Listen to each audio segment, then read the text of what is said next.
hard-hitting vlogs.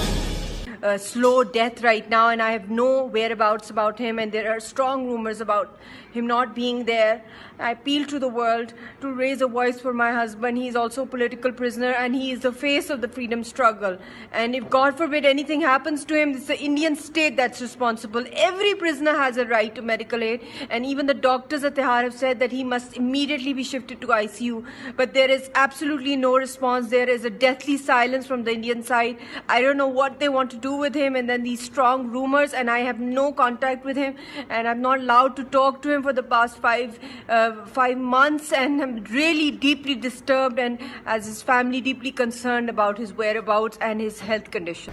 Hello दोस्तों, भाई आपने वीडियो क्लिप देखा होगा और वीडियो क्लिप में ये जो दहशतगर्द है, खूंखार आतंकवादी यासीन मलिक, इसने अपना जुर्म कबूल कर लिया है। ये पूरे देश के लिए खुशी की बात है। जुर्म कबूल कर लिया भाई इसने, और इसकी बीवी मिसाल मलिक का क्या रो रो के बुरा हाल है। दोस्तों, आपको पता होना चाहिए कि ऐसे ही भाई हमारे स्क्वाड्रन लीडर रवि खन्ना की जो पत्नी है, उनके भी बच्चे ऐसे ही छोटे छोटे थे।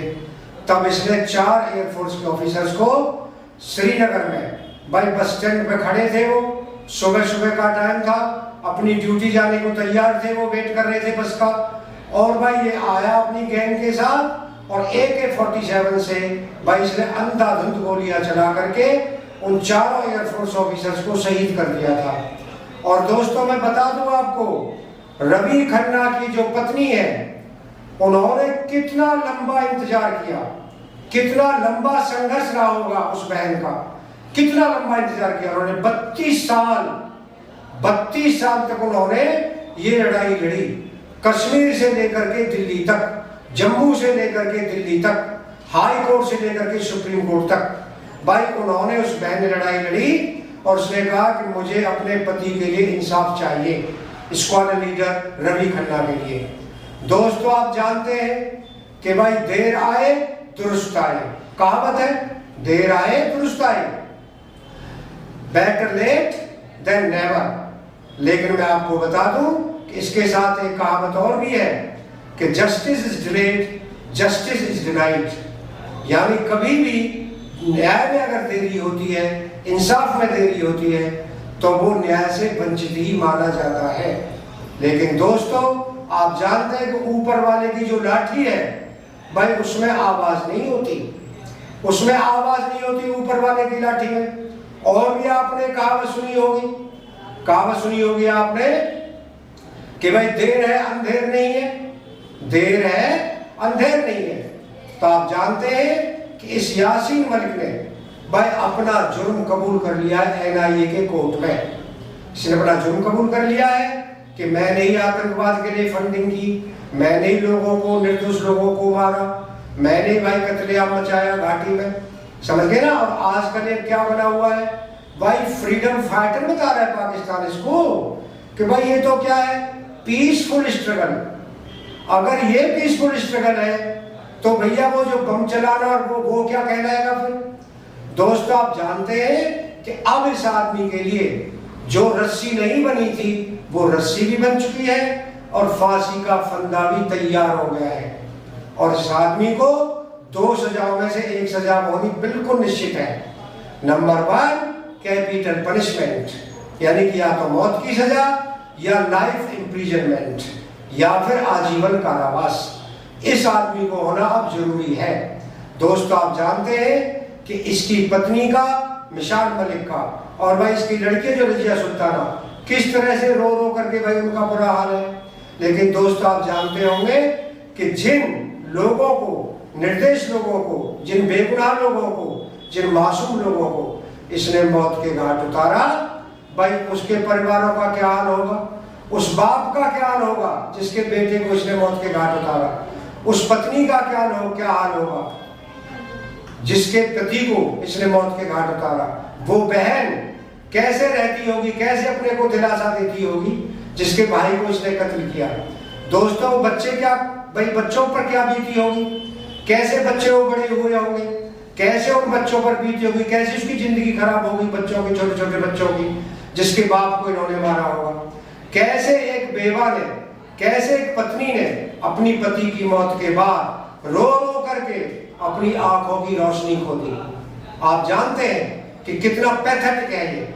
लेकिन अब इस आतंकवादी को, इस खूंखार दहशतगर्द को अब फांसी होनी या आजीवन कारावास होना तय है। ये आदमी अपने गुरु मकबूल भट्ट की तरह, जो तिहाड़ जेल में से दफनाया गया था, अपने चेले अफजल गुरु की तरह, जिसे भाई तिहाड़ जेल में दफनाया गया है, और भाई इसका एक साथी जेके अल्फ का, वो आशिया अंद्रावी का जो शौहर है, पति है, उसका नाम है आसिक हुसैन फक्टू। वो भी भाई 1993 से लगातार जेल में है। वो भी सजा काट रहा है भाई, वो भी सजा काट रहा है। और इन्होंने एक जज की भी हत्या की थी, एक जज की भी हत्या की थी इन्होंने भाई किसी भी निर्दोष आदमी को छोड़ा नहीं घाटी में। और कैसे दंदनाता फिरता था। आजकल क्या है भाई, आजकल इसकी घरवाली कहती है मिसाल मलिक, भाई इसका बाल खराब है, इसको भाई क्या है, इसका चेस्ट खराब है, इसका लीवर खराब है, हार्ट में भी गड़बड़ है, इसका भाई किडनी वगैरह सब खराब है, भाई इसको बवासीर है। भाई बवासीर तो इसको है, इसकी टांग में वो हो गया है, इसके कान में पस पड़ गया है, कान में इन्फेक्शन हो गया है, भाई सारे रोग इसको हो गए हैं। लेकिन सजा तो इसे भुगतनी ही पड़ेगी। और इसको भी भाई अफजल गुरु की तरह, और इसको वो जो मकबूल भट्ट है इसका गुरु, उनकी तरह इसको भी तिहाड़ जेल में ही दफनाया जाएगा। ये बचने वाला नहीं है भैया। अब इसने कर लिया अपना गुनाह कबूल।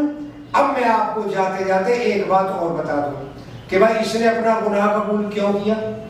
पहले भी तो गिरफ्तारियां हो चुकी हैं, पहले भी तो इसका मुकदमे चल चुके हैं, कश्मीर में, जम्मू में मुकदमे चल चुके हैं इसमें। तो पहले तो इसने कभी गुनाह कबूल नहीं किया। क्यों नहीं किया गुनाह कबूल?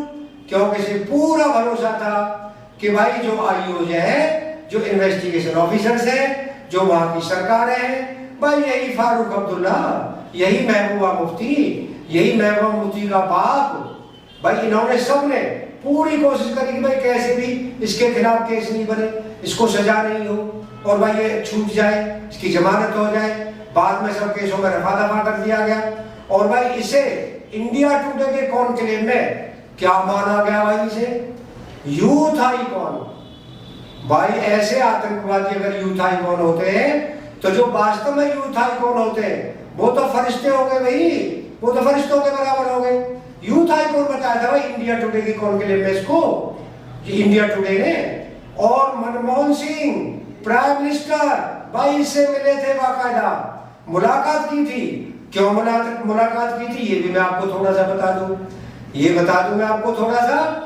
इसीलिए मुलाकात की थी मनमोहन सिंह से, और मनमोहन सिंह ने इससे कि भाई पता करना चाहते थे कि भाई जो भी, जैसे मोहम्मद है JEM, जो लश्कर तैयबा है LET, और भाई जो क्या है हिजबुल मुजाहिदीन है, इन जितने भी आतंकवादी संगठन है जो भारत के खिलाफ काम कर रहे हैं और कर रहे थे, यानी कि उन आतंकवादियों से बातचीत। जम्मू कश्मीर लिबरेशन फ्रंट का तो ये था ही, तो इसे बुलाया गया था मनमोहन सिंह द्वारा कि भाई हमारी जैसे मोहम्मद से, हमारी लश्कर तैयबा से, हमारी हिजबुल मुजाहिदीन से भाई हमारी बातचीत करवाओ, उन आतंकवादियों से हमारी बातचीत करवाओ। ये थी कांग्रेस सरकार की नीति कि भाई उनसे बातचीत करो और जम्मू कश्मीर में शांति। इन्हें छोड़ दो भाई, इन्हें छोड़ दो जिन्होंने कत्लेआम मचाया घाटी में, जिन्होंने हजारों लोगों को मौत के घाट उतारा, इनको भाई छोड़ दो। और भाई उन आतंकवादियों से बातचीत करने के लिए सरकार तैयार थी। ये कभी ला सकते हैं भाई शांति, कभी भी शांति ला सकते हैं भाई। बातचीत की जा रही थी शांति के लिए, लेकिन इनका तो बनना एजेंडा है भाई कश्मीर में जिहाद, कश्मीर भाई आजादी, कश्मीर पर बनेगा पाकिस्तान। इनका तो भाई एक ही एजेंडा है, इसीलिए इसको बुलाया गया था वहां पर। और यहां तक बताते हैं तो कभी कभार तो यासीन मलिक ये भी तय करता था, हुर्रियत कॉन्फ्रेंस के लीडर ये भी तय करते थे, जो एक सेपरेटिस्ट संगठन है, अलगाववादी संगठन है, ये तय करते थे भाई पुलिस कहाँ लगेगी, पिकेट कहाँ पर होगी, पुलिस की कहाँ पर नहीं होगी, आर्मी का नाका कहाँ पर लगेगा, कहाँ पर नहीं लगेगा, आर्मी को कहाँ डिप्लॉय किया जाए। इस मामले में भी तो इनकी राय ली जाती थी। इतना भी हो चुका है भाई दोस्तों। आज जब एक सरकार आई, जब इसको पकड़ा तो इसने जुर्म कबूल किया, क्योंकि इसके लिए निकलने का कोई रास्ता बचा नहीं है। इससे तो अच्छा है कि भाई अपना जुर्म कबूल कर लो और भाई पाकिस्तान की नजर में भाई शहादत का दर्जा प्राप्त कर लो, शहीद हो जाओ भाई पाकिस्तान की नजर में। जैसे अफजल गुरु है, जब उसे लगा कि सबूत पक्के हो चुके हैं, बिल्कुल कंसोलिडेट सबूत मिल चुके हैं, सॉलिड एविडेंस मिल चुकी है और उसका बचना भाई नामुमकिन था, तो उसने भी ऐसे अपना जुर्म कबूल कर लिया था अफजल गुरु ने, और आखिर उसको फांसी का फंदा चूमना पड़ा। और आज भी उसकी मैयत को वहीं दफनाया गया है तिहाड़ जेल में, ये जिसे जस्ते खाकी भी कहते हैं भाई दोस्तों। इसीलिए इसने अपना जुर्म कबूल किया है कि इसे पता चल गया है कि अब निकलने का कोई रास्ता नहीं बचा।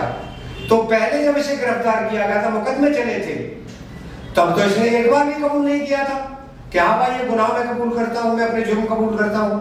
अब कैसे जुर्म कबूल कर लिए इसने सिर्फ इसीलिए अपने जुर्म कबूल किए हैं कि अब इसे पता चल चुका है कि अब निकलने का कोई रास्ता नहीं बचा।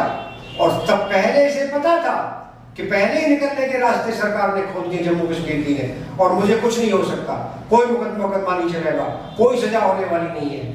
दोस्तों, अगर आपको वीडियो पसंद आया हो तो आप चैनल को सब्सक्राइब करें, वीडियो को लाइक करें, ज्यादा से ज्यादा शेयर करें। आप लोगों का बहुत बहुत धन्यवाद। Thank you very much.